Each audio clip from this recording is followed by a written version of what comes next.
Hello, welcome back to part two of our little series on Thomas Ince. I am trying to fix this poof of a hair, which I put water on it to try to keep it down, but it's also in a very messy bun slash ponytail. Look, I'm off today. I don't have to work today. It's Monday, and I don't get my schedule till later, and I'm in sweats. This is a comfortable podcast, and we're gonna be as comfortable as we can humanly get. Um, with that being said, why don't I dive into part two? So in part one, we did an overview, we did his life and his career, and we did his Innsville. Now today I want to talk about. Now in this episode, I want to talk about the Triangle Studios. It's in 1920. The mansion and his death. So with that being said, if you're new here, hit that like button, ring that bell for notifications. Also, please subscribe, help a girl out. Um, so, um, let's dive in, shall we? Because that's why you clicked on here. But by 1915, Hinz was considered to be one of the best known producers and directors around his time, and real estate agent mogul Harry Culver noticed Ince shooting a western in Bologna Creek and was impressed with his talents and convinced him to move from Innsville to relocate to what became Culver City. Now, taking Culver's advice, he left NYMP on July 19, partnered with D.W. Griffith and Mark Sennett to form the Triangle Motion Picture Company, based on their prestige as influencers. And the triangle um, was named because of the aerial point of view and the property of the triangle shape. So it was built in 1902 on West Washington Boulevard, um, which before it became Lot 1 of the prestigious MGM, and which is now Sony Pictures. As a result of the aftermath of Griffith's The Birth of a Nation, although a box office success, the film led to riots in major northern cities due to its controversial content. What's life without a little controversy, right? Now, the Triangle was one of the first vertically integrated film companies by combining production, distribution, the theater operations, and under one roof, the partners created the most dynamic studio in Hollywood. They also attracted directors and stars from stars of the day, including Pickford's Lillian Gish, Ross Fatty Arbuckle, which you can go check him out as well. I did a case about him. So, and then there's and Douglas Fairbanks Sr. That was weird. Um, sorry guys, that was probably gross too to look at. Now, Triangle, um, was one of those. What was that? Oh yeah, they also produced some of the most endearing films of the silent era. During the Keystone Comedy franchise, originally distributor of the films that were produced by NYPD, MP, and the Alliance Motion Picture Corps, Majestic Motion Picture Company, and the Keystone Film. By November 1916, the company's distribution was handled by Triangle Corporation. And though he has had many credits as a director at Triangle, he only supervised the production of the most pictures, working primarily as an EP. One of his most important producers as a director was Civilization, which was an epic plea for peace and American neutrality set in a mythical country dedicated to the mother of those who died in World War One.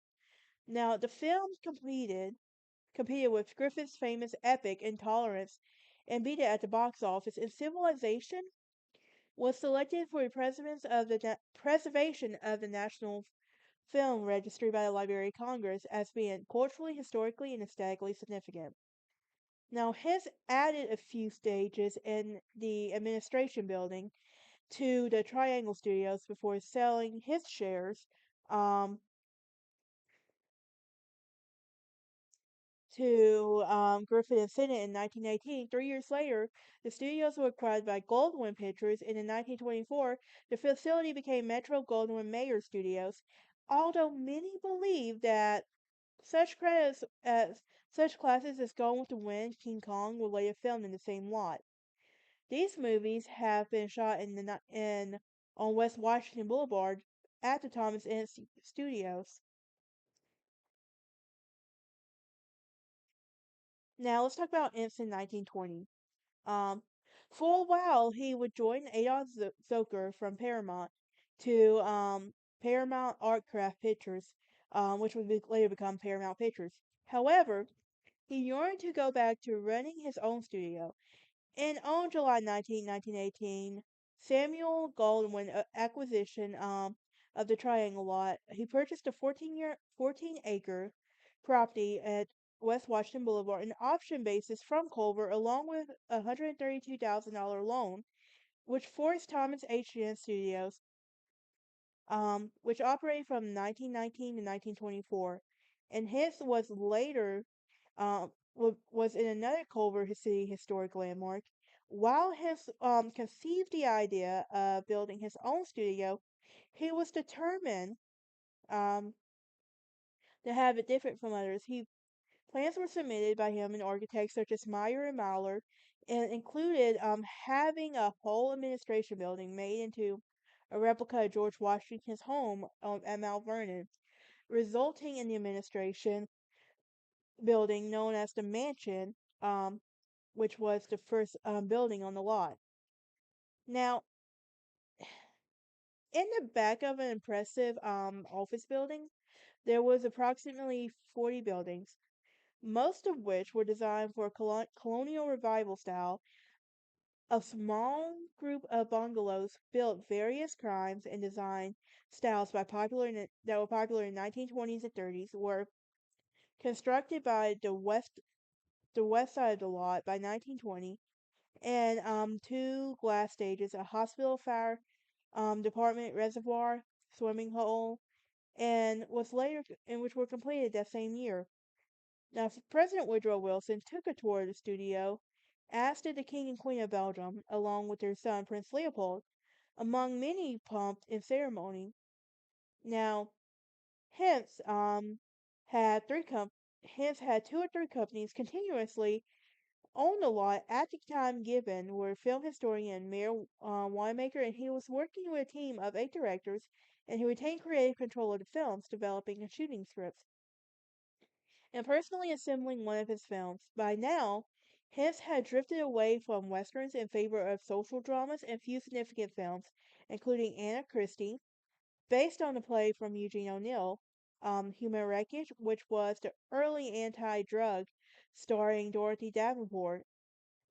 Now, although his um, found distribution for his films through Paramount and MGM, he was no longer as powerful as he once had been, and he tried to regain his status in Hollywood. And in 1910, several other entrepreneurs, notably his old partner, Triangle, Mark Sennett, Marshall Nealon, Alan Drawn, and Maurice Thomas had co-founded an independent releasing company, associate producers, to distribute their films. However, another producer merged with the First National in 1922. Though Ince had made some significant motion pictures, the studio system was starting to take over Hollywood. With little room for independent producers, despite his attempt, Ince could not regain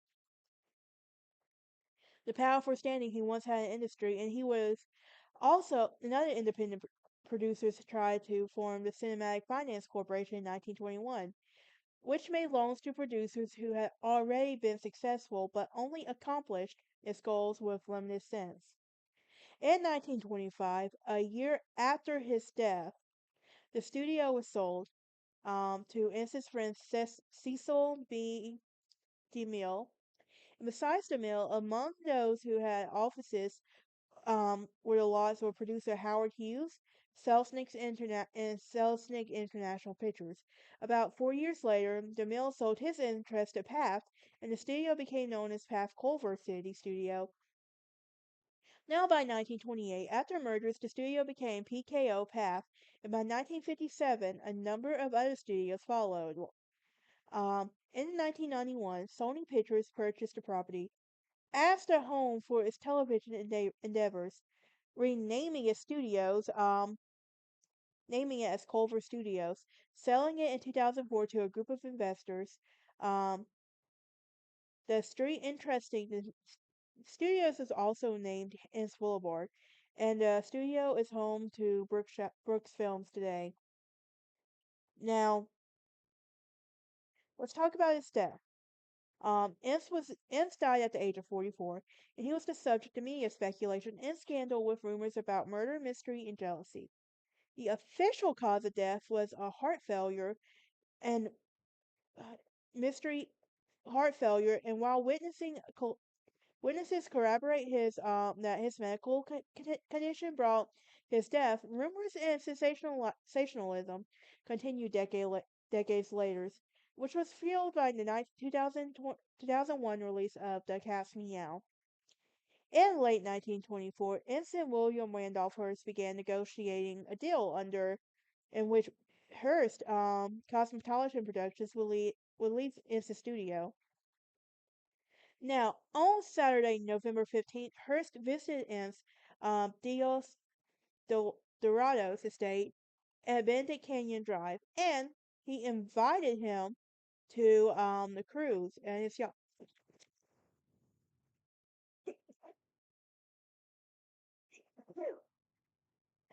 Excuse me.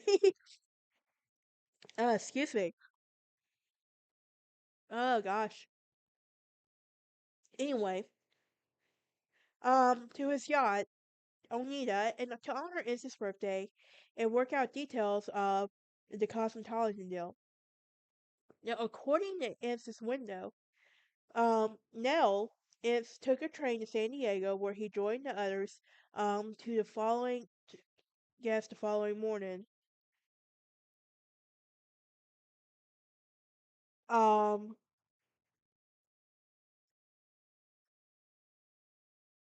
so, but afterwards, Ince suffered an acute bout of digestion due to assumption of salted almonds and champagne, both forbidden, and he had peptic ulcers, accompanied by Dr. Goodwin's license through non-practicing physician. Ince traveled a train to Delmar, where he was taken to a hotel, given medical treatment by a second doctor and nurse, but he was then summoned Nell, and his personal physician, Dr. Ida Glasgow, was Ince's eldest sons. Williams accompanied them with them, and the group traveled by train to LA home, where he died. And Nell said that Ince had been treated for chest pains caused by angina, but years later, his son William became a physician and said that his father's illness resembled thrombosis. Now, Dr. Glasgow signed the death certificate, citing angina paresis pectoris as the cause of death, and the front page of Wednesday morning's LA Times supposedly sensationalized music producer shot on Hearst's yacht, which further in but the headlines vanished the evening edition. On November 20th, the Times published Hence's obituary citing heart disease as earlier. Now, a month later, the New York Times reported that the San Diego District DA had announced Hence's death was the cause of heart failure and no investigation was necessary. Now, both Hens and his wife were practicing um, de- deosphosis. I apologize, I'm terrible with names, but I did practice, I promise. but who prepared cremation had arranged as is long before his death, while rumors prevailed that Nell suddenly departed the country after his husband's death, and she actually left for Europe in about 7 months later in July 1925. However, several conflicting stories about the incident revolving another claim that Hearst shot him in the head after mistaking him for Charlie Chaplin, Chaplin's valet. Um, Dario Chicano claimed that he had seen Epps when he came ashore and was on a stretcher, and Kano said that was his wife that his head was bleeding from a bullet wound. Now the story quickly began to spread as Japanese domestic workers throughout Beverly Hills. Now Charles Leodore, the nephew of Hearst's longtime partner Marion Davies, told a similar story to Orson Welles, who in turn told Peter Bogdanovich that the director of the Cast Me Out, Eleanor Glenn, um, was present in Oneida, and they told Eleanor Boardman that everyone aboard the yacht had been sworn to secrecy that about the events, which would indicate the death of more than a death of natural causes. Now, contrary to the account, during his funeral, the LA Times reported that his casket will remain closed for 1 hour to afford friends and family that have passed. Um, in studios to pass for at least one glance of the man that they love. Now, with witnesses in mentioning a bullet wound, Henson's body was cremated on November 21st at Hollywood Forever Cemetery, and the ashes remained to his family. Was returned to his family December 24th, 1924, who reportedly scattered him at sea. Now, Hearst columnist Luella Parsons was also named in the Ince scandal with speculating that she was also aboard the Anada, and during the shooting, supposedly after the Ince affair, Hearst gave her a lifetime contract and expanded her syndication.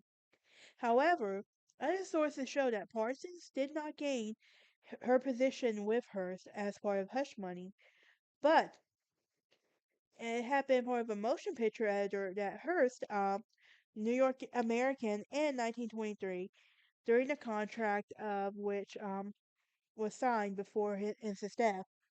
Now, another story circulated that Hearst provided Nell with a trust fund before she left for Europe, and that Hearst paid off Ance's mortgage on the Chateau Elise apartment building in Hollywood. However, Nell was left a very wealthy woman, as the Chateau Elise was an apartment that she had already owned and that her building had built on the grounds of the Ince estate once stood.